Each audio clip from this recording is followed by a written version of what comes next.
So continuing with chemical thermodynamics, let us now do some other questions. Number one is mention some important sources of energy. Mention some important sources of energy.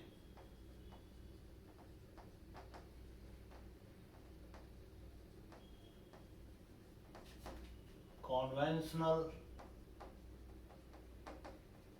sources of energy.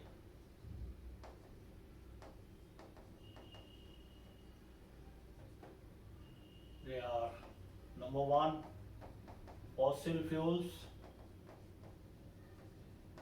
Fossil fuels, they are formed by slow decay and decomposition of the dead plants and animals which were buried below earth million years ago. So these form the fossil fuels. They include coal, petroleum, coke.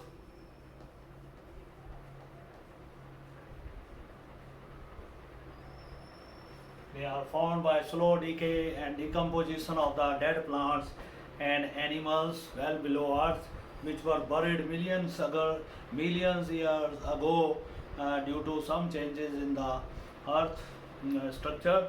Then we have biomass.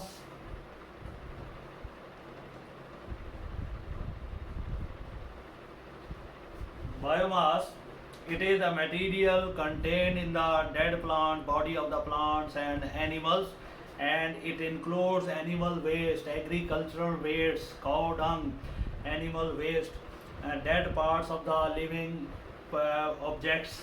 The mass is allowed to rot in the absence of air or in the presence of some bacteria. When the complex organic molecules, they get decomposed into the small molecules and ultimately they produce biogases.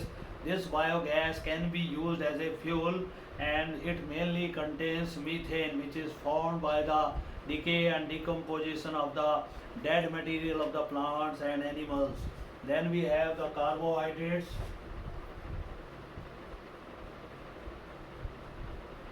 They are formed by the photosynthesis by green plants. It takes place. Converts carbon dioxide and water into carbohydrate in the presence of sunlight and chlorophyll. So these carbohydrates, they act as a biofuel to the living organisms, and by fermentation of these carbohydrates we can prepare alcohols which are used as beverages. They are used in the polishing, they are used in the preparation of number of organic compounds. So these are called as the carbohydrate. Then we have hydrogen as a conventional source of hydrogen as fuel. So hydrogen is a clear-cut possible clear source of energy. When it is used in the rockets as a rocket fuel, it can be prepared from water, and it is thought to be the future fuel. And then we have the nuclear energy. Now, addition to the above sources of energy, we have nuclear energy, which is obtained through nuclear fission and fusion. That is also used as a source of energy to us. Then we have the question number 2. What are the factors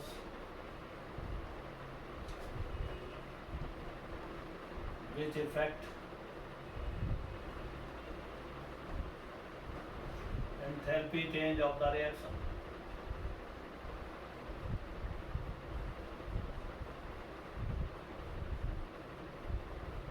Now, what is enthalpy change of the reaction? It is defined as the enthalpy change when all the moles of the reactant, they as shown by the balanced chemical equation, they have reacted to give the products. So that enthalpy change is called as enthalpy of reaction. So what is enthalpy of reaction? It is defined as the enthalpy change or change in energy when all the number of moles of the reactant, they get consumed, they take part in the reaction under the given set of conditions. For example, we have CH4,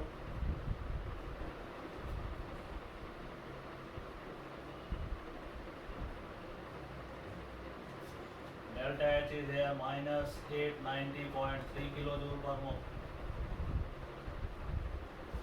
So this is enthalpy of reaction.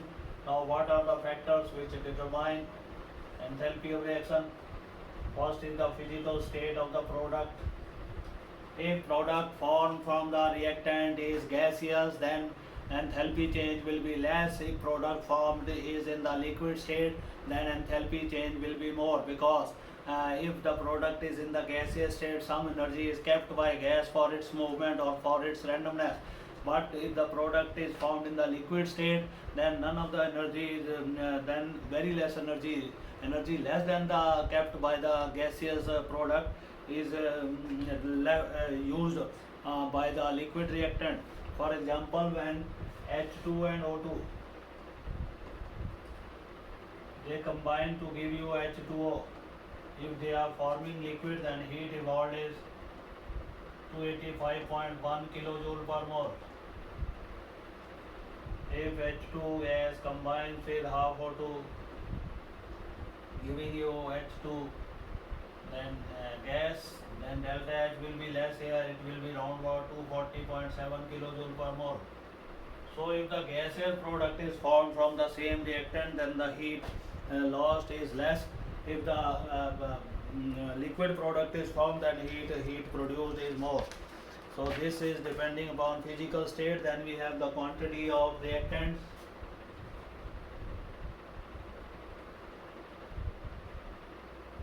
If the quantity of reactants is high or more, then we can say that the heat of the reaction, enthalpy of the reaction will be more. If the quantity of reactant is less, then heat of the reaction will be lesser. Then we have third factor, that is allotropic modification or allotropes. So different allotropes, they produce different amount of energy, they produce different enthalpies during the reaction. It is due to their structure, they have different structure. For example, when 1 mole of graphite is burnt, we get heat minus 393.5 kilojoule of heat. And similarly, when 1 mole of diamond is burnt, we get heat round about 395 kilojoules. So there is a difference 1.5 kilojoules. We are getting more energy when 1 mole of diamond is burnt because of its structure. Here in diamond, carbon is sp3 hybridized and more bond energy is required. Each carbon is forming 4 covalent bonds, for which we require more energy. And then when they are this carbon is burnt, it releases more energy. Similarly, in the case of graphite, each carbon has 3 bonds. When they are burnt, the energy released that will be lesser in this case.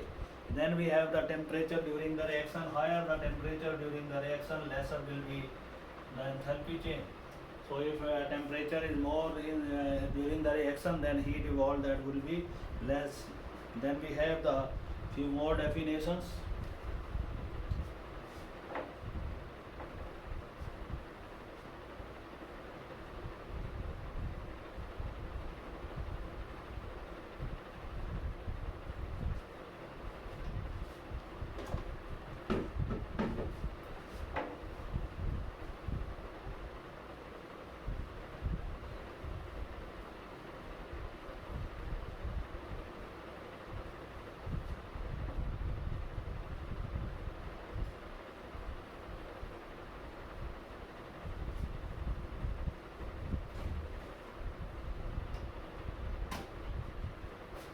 Next question is define enthalpy, standard enthalpy of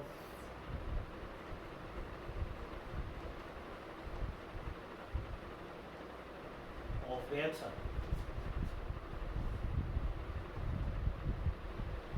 What is standard enthalpy of reaction? The reaction taking place under standard conditions of temperature and pressure. That temperature is 298 Kelvin and pressure of 1 atmosphere. The heat produced during these conditions, that is called as standard enthalpy of reaction. So we have the standard enthalpy of reaction for methane. We get CO2 plus 2H2O, delta H reaction, that is standard at 298 Kelvin and 1 atmosphere. It will be 890.3 kilojoule per mole. So this is our standard enthalpy of formation and enthalpy of reaction. Then we have enthalpy of formation. Define delta HF and delta HF standard. So an enthalpy of formation standard condition, under standard condition. So it is the enthalpy change accompanying the formation of 1 mole of a substance under standard conditions of temperature and pressure. They are 298 Kelvin temperature and pressure of your 1 atmosphere. That is called as standard enthalpy of formation. And enthalpy change accompanying the formation of 1 mole under non-standard conditions will be called as simply enthalpy of formation. So in this case we have the same reaction. Carbon is ignited with oxygen, giving you CO2 gas. Delta H in this case is 393.5 kilojoules. This is enthalpy, standard enthalpy of formation of carbon dioxide from coke. Then we have standard enthalpy of formation of the methyl alcohol. It is 239 kilojoule per mole. That is of methyl alcohol. C solid plus 2H2 plus half O2. They react to give you methyl alcohol. Delta H will be 239 kilojoule per mole. This is called as standard enthalpy of formation. Heat is produced, so it is given negative sign. Then we have how do enthalpy of formation and enthalpy of reaction differ. Difference between delta H formation and delta H reaction. So only difference is that enthalpy of formation considers the formation of only 1 mole of a substance, while enthalpy of reaction it can involve any number of moles of the substance as shown by the balanced chemical equation. There is no condition of 1 mole that will take part in the reaction.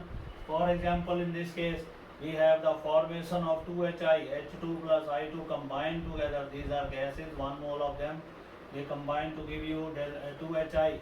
Delta H in this case will be 53.6 kilojoule per mole. If we are, this is the enthalpy of reaction. If we want to find out enthalpy of formation during the reaction, that will be 53.6 upon 2. So this value will come out to be 26.8 kilojoule per mole.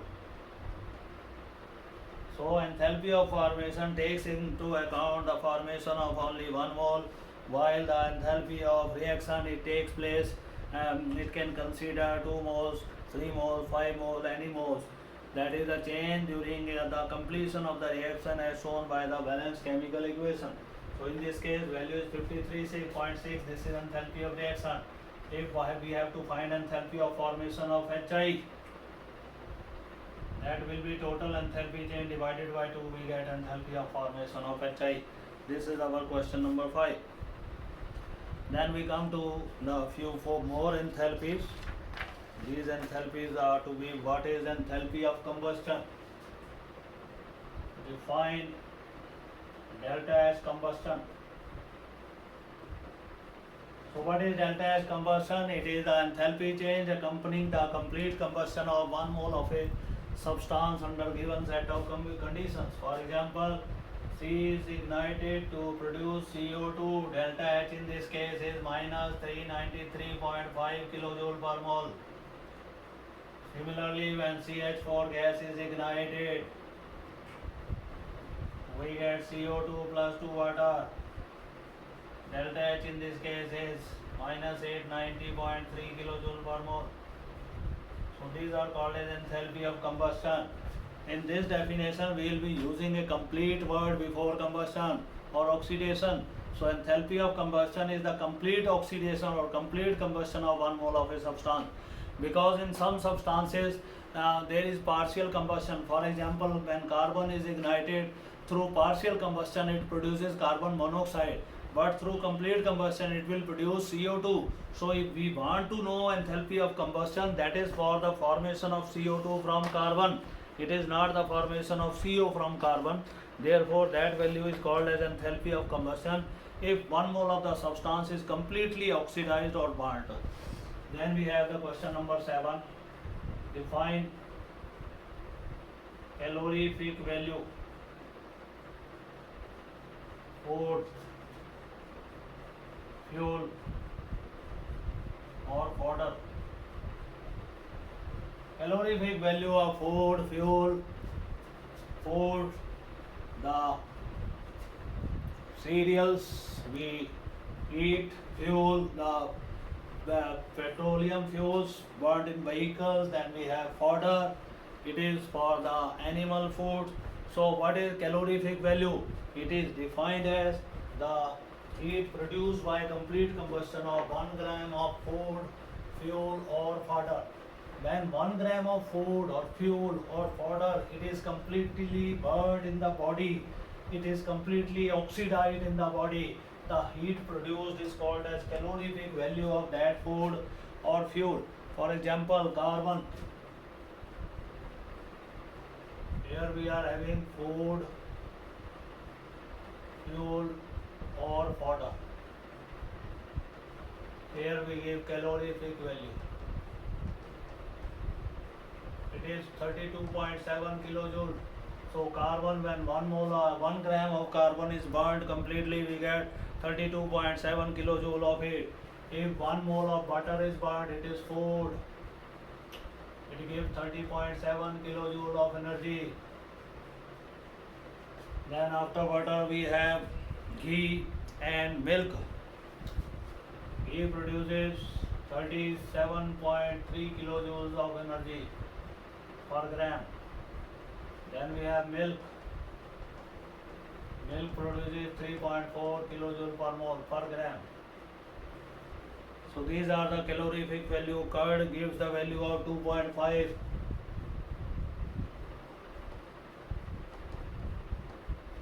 Dahi जो है. Then we have charcoal. It has the value equal to carbon लगभग. It is 33 kilojoule per mole per gram. So after this we have dung cake. They give 6 to 8 kilojoules of energy per gram. Then after dung cake we have kerosene oil 48.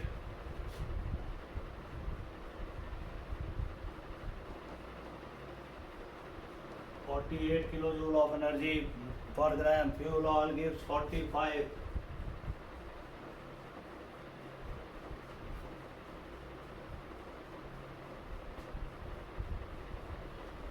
Then we have 10th hydrogen 150 kilojoule.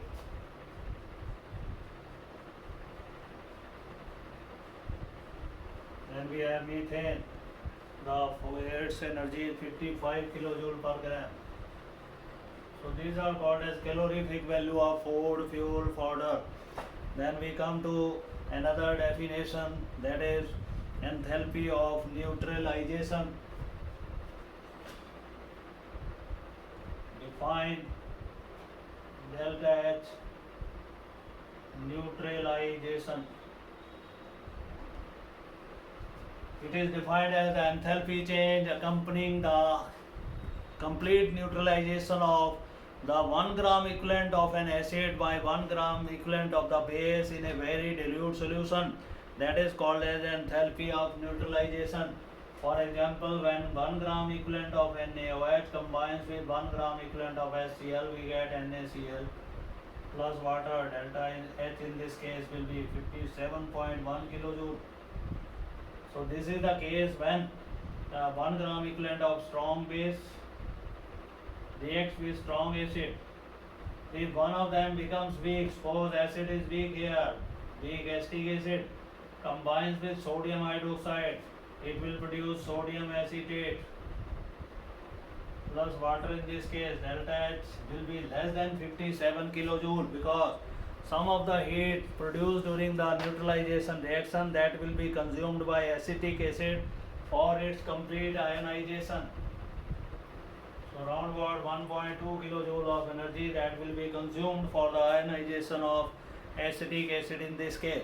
Similarly, when ammonium hydroxide, which is a weak base, combined with HCl, it produces 51.9 kilojoule of energy. Ammonium hydroxide is a weak base combined with strong acid, giving you NH4Cl plus water. The heat produced here is 51.9 kilojoule per mole. So NH4OH consumes more energy for complete ionization of its molecules during the neutralization reaction. So whenever one part will become weaker, either acid or either base, then enthalpy change will be less than the expected value, that is not 57, it will be less than that value. Then we define few more enthalpies.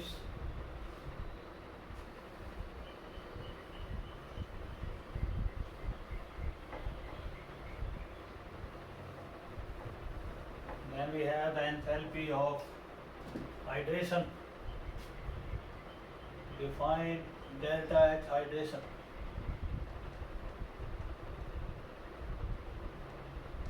DeltaH hydration, it is defined as an enthalpy change accompanying the combination of 1 mole of a salt with required number of water molecules to form a specific hydrate, for example copper sulfate pentahydrate.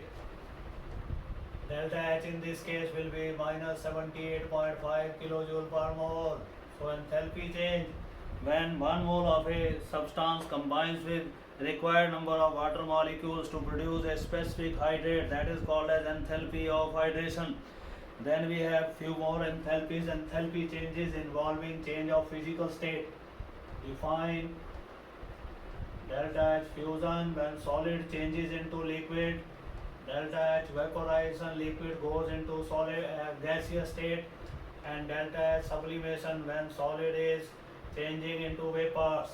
So first of all, delta H fusion, it is the enthalpy change when 1 mole of a solid substance changes into liquid at its melting point.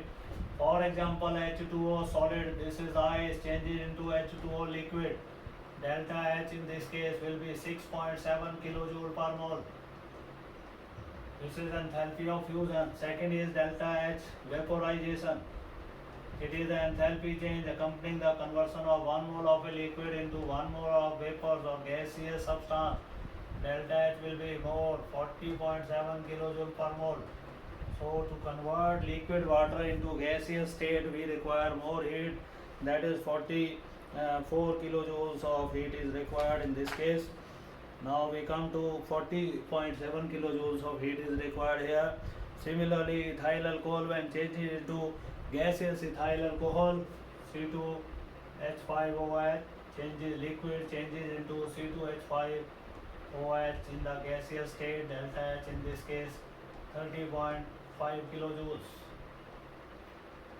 So these are the positive values. They have positive values since we have to break the force in this case, and which requires energy to break up that force. Then we have enthalpy of sublimation.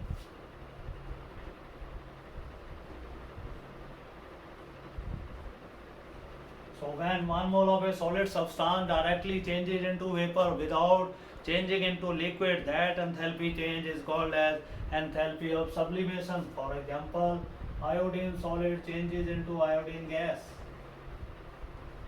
Delta H in this case is 62.4 kilojoule per mole. So this much heat is needed to convert 1 mole of the solid substance into gaseous substance. Then we have bond enthalpy.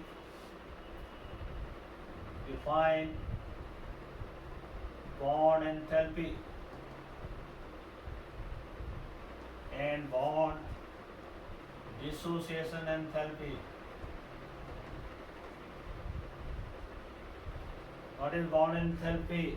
It is the energy change or enthalpy change when 1 mole of the bonds of similar kind, they are formed from their constituent elements. That is bond enthalpy or bond energy.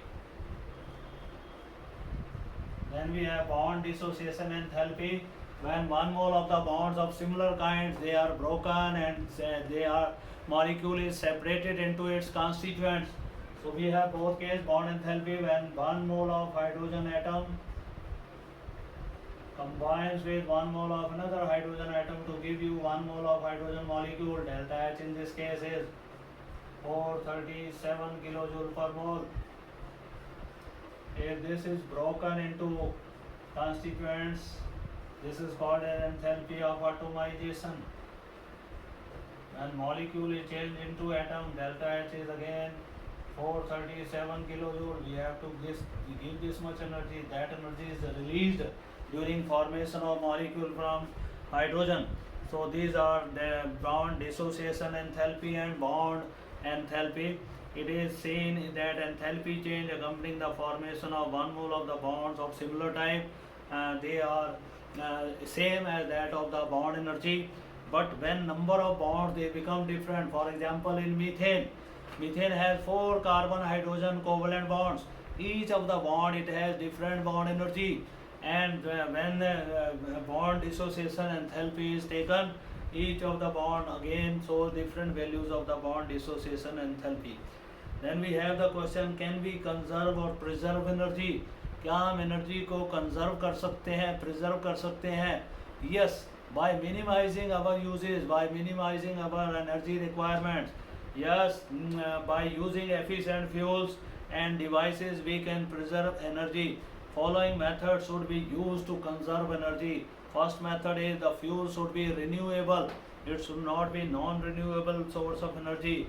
Our vehicles should be efficient. They should give a high average by combustion of fuel in their vehicles. Then cooking should be done in energy saving devices like pressure cooker, etc.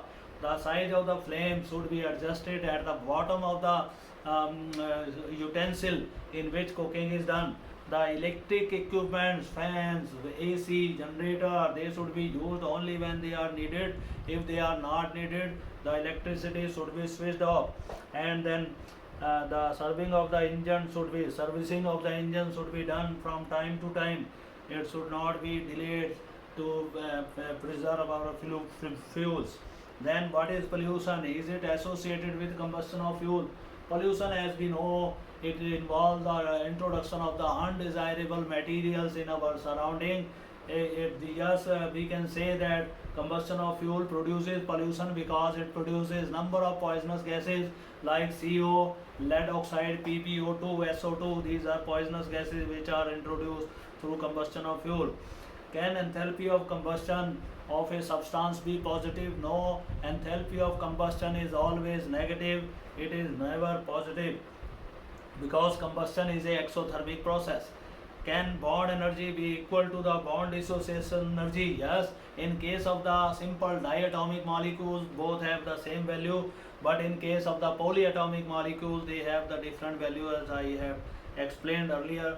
How many times the molar heat capacity of water is larger than specific heat capacity? Molar heat capacity is the amount needed to raise the temperature of 18 gram of water, and specific heat capacity is the heat required to raise the temperature of 1 gram of water. Therefore, molar heat capacity will be 18 times greater than that of the specific heat capacity. Then we have the question, is diamond an element or tell? So because of the common form of the carbon is graphite. जो common form exist कर रही है carbon की वो graphite है, whose enthalpy of formation is taken to be 0, and diamond is formed from graphite, so it cannot be considered the original form of carbon. It is a allotrope of graphite which is formed from the graphite under earth. It takes several years to convert graphite into diamond. So diamond is not an element, it is a allotropic form of carbon. Then we have the question, what is entropy? And tell the entropy changes in reversible and irreversible processes. So now we come to entropy. What was the necessity of introducing entropy? We know there are two important fundamental laws of nature. Number one, every system tends to acquire the state of minimum energy. It means delta H negative can be the criteria for the spontaneity of exothermic reactions. On the other hand, endothermic reactions, they are governed by entropy factor. In those reactions, it is the maximum randomness which is increasing. That's why these reactions are spontaneous. It has been observed that exothermic reactions are governed by the minimum energy factor, while endothermic reactions, they are governed by the your randomness factor. But if we say that only delta H negative or randomness factor entropy, they can be the sole criteria for spontaneity of any reaction, it is not possible. Both of these forces, both of these factors, they operate in the same system. Sometimes they act collectively, sometimes they act anti to each other. In such cases, the factor which dominates, that brings the reaction in its own manner. If it dominates and it is helping the driving force, then process will become spontaneous. If it is not dominating, then process will be becoming non-spontaneous. Then what is the entropy of the system?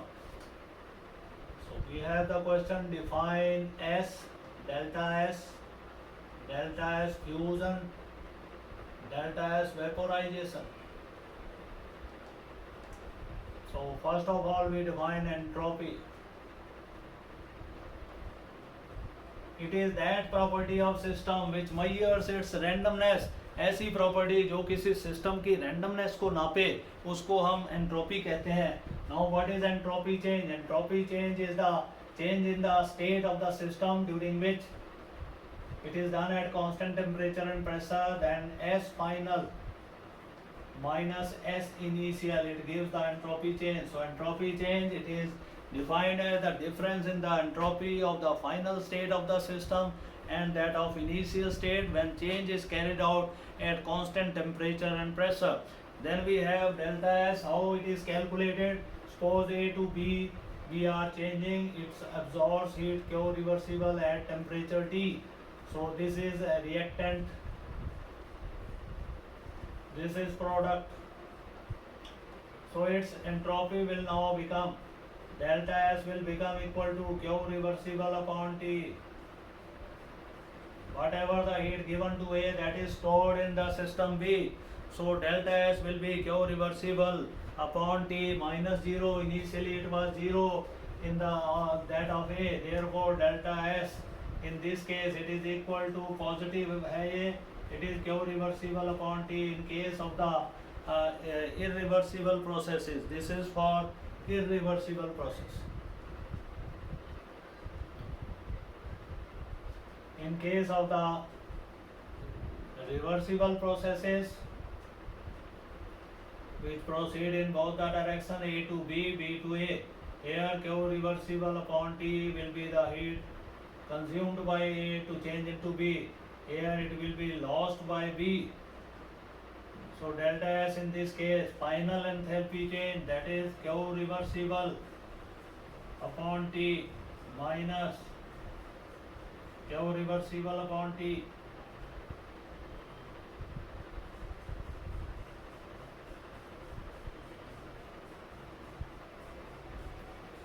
So that will come out to be 0 in this case.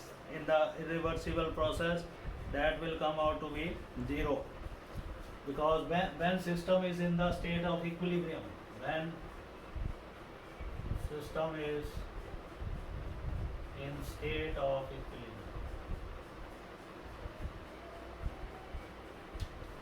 So this is entropy change. Then we come to another factor, that is Gibbs free energy. Now what was the necessity of introducing Gibbs free energy, that is G?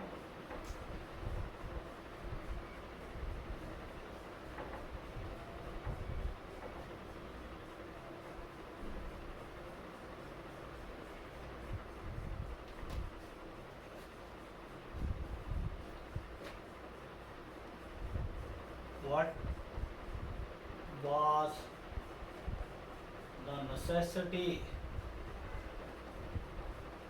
to introduce G? Answer is because we saw that neither enthalpy change, minimum energy factor nor maximum randomness factor alone could determine the spontaneity of the reaction. Therefore it was thought there might be some other factor which should be introduced which can determine the spontaneity of the reaction, and it is thought to be the resultant of these two factors. This is minimum energy, this is entropy factor. So G is the free energy. H is the enthalpy, as we know, or heat content of the system, and this is entropy factor multiplied by your temperature. So what is free energy? It is the maximum amount of it is the minimum amount of energy freely available in a system to do useful work. If it is more, the system can do more useful work. If it is less, then it will be doing less useful work. So the G is a thermodynamic quantity of a system. The decrease in its value gives us the measure of the possible maximum possible work which can be obtained from the system or which is obtained from the system. So it is the maximum amount of work obtainable from the system. So it is the measure. In other words, it is the measure of the maximum work obtainable from the system. Then we have the Gibbs free energy change. What is delta G? It is defined as the difference in the final free energy and initial free energy of the system when change is carried out at constant temperature and pressure. Therefore, delta G in this case, that will be equal to delta H minus T delta S. This expression can be derived if we consider the system in one state. It is equal to H1 minus TS1. This is first equation. When this system works, its free energy decreases, becomes G2. It will be equal to H2 minus TS2. Subtracting 1 from 2, we get this change was brought at constant temperature and pressure. Then it will be H2 minus H1. This will be equal to TS2 minus S1. So delta G at constant temperature and pressure, that will be equal to delta H minus T delta S. This is called as Gibbs-Helmholtz equation.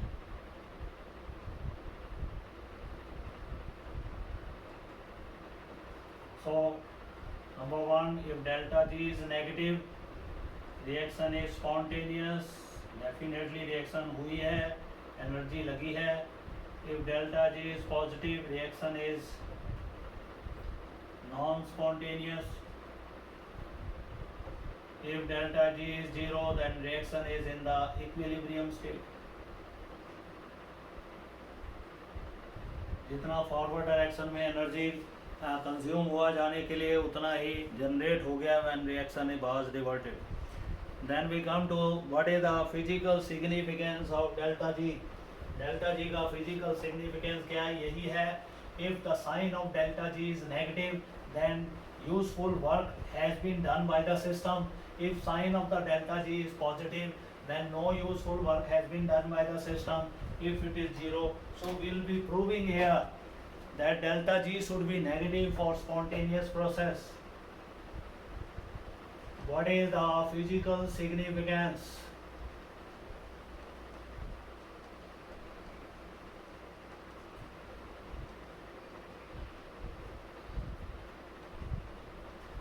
Of delta G, that is free energy change.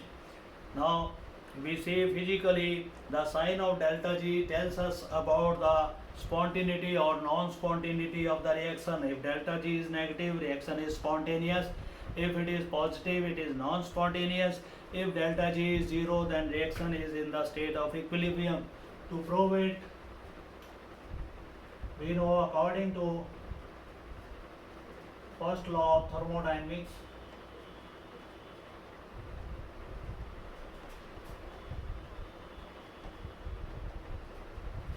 we get Q is equal to delta E plus W. What is Q? It is the heat absorbed by the system. Delta is the internal energy change.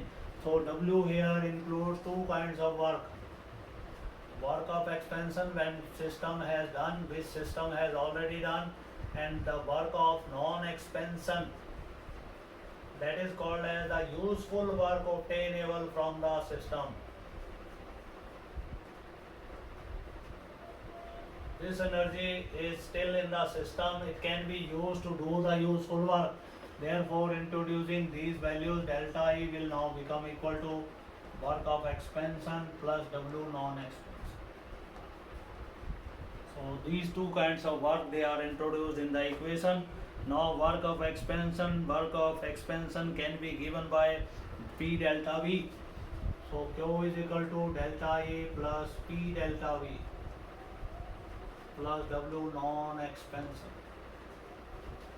Now delta E plus P delta V, it is equal to delta H. We can keep its value.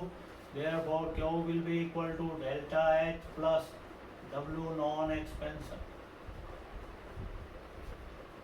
Or we know that delta S is equal to Q reversible upon T. So Q reversible will be equal to T delta S.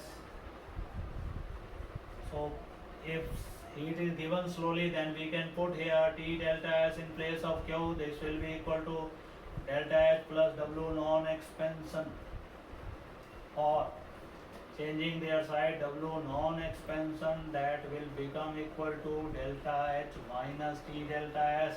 This is equal to delta G. Delta G is now equal to W non-expansion. This is the useful work obtainable from the system I told you in the beginning. Therefore, if we change the sign, delta G may be negative for useful work obtained by the system. So this is the physical significance of delta G. When a system works, definitely its free energy that will decrease, it will become negative, it will acquire a negative sign here. So this is regarding the physical significance of the free energy. Then during what is the criteria for exothermic and endothermic reactions, for how you determine the spontaneity of exothermic and endothermic reactions from the value of delta G.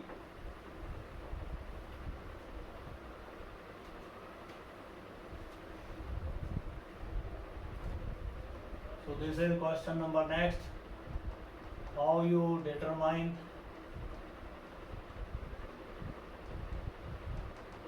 spontaneity and non-spontaneity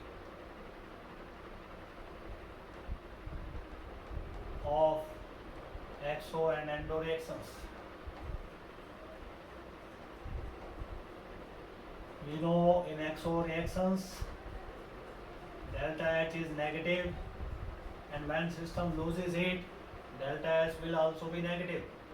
Put these values in Gibbs-Helmholtz equation. We get delta H, T delta S. So if we want to have delta G negative, then delta H negative should be greater than T delta S, and it will only at low temperature. So delta H will be negative. So exothermic reactions, they should be carried out at low temperature only, then delta G will be negative. For endo reactions, we have the reverse case, delta H is positive here, delta S is also positive. Put these values in expression, positive delta H minus T, positive delta S. This will be delta H minus T delta S at high temperature. Factor T delta S will be greater than delta H, and delta G will be negative. So all endothermic reactions, they can be made spontaneous under high temperature because they require energy for their spontaneity. So when temperature is increased, we will get high, we will get the delta G negative in this case. Then we come to the reactions in equilibrium state. Here delta G should be 0. It means delta G that is equal to delta H minus T delta S. If delta H is equal to T delta S, then delta G will be 0, and reaction will be in the state of equilibrium. So now we have predicted the spontaneity of exothermic and endothermic reactions and how they can be made spontaneous. We have discussed that all. So this is all about the unit thermodynamics. If we are left with some questions, we'll definitely discuss them. We have to discuss enthalpy of atomization. We have discussed during this process, when a molecule breaks up into atoms, the amount of heat required to break a molecule into atom, that is called as enthalpy of atomization. For example, H2 given 437 kilojoule of energy, it changes into 2H. This is enthalpy of atomization. Then we have enthalpy of ionization. We have already done electron gain enthalpy and ionization enthalpy. So ionization enthalpy, it is the amount of heat required, or it is the enthalpy change accompanying the loss of one electron from a neutral gaseous atom to change into cation. For example, in sodium, if this energy is sodium gaseous, given the energy 96 kilojoules, it will change into Na positive plus electron. This is called an enthalpy of ionization for cation formation. Then we have enthalpy of anion formation. When 1 mole of chlorine gaseous atom take 1 mole of electrons, then it change into Cl negative. The enthalpy change during this process is also called as enthalpy of ionization, but that is for the formation of negative ion. So these two definitions we have to keep in mind: enthalpy of ionization and enthalpy of your ionization for positive ion, enthalpy of ionization for the negative ion. So this is all about our chemical thermodynamics. Tomorrow we'll take with fresh topic. That will be our new chapter, that is chemical equilibrium. Thank you very much.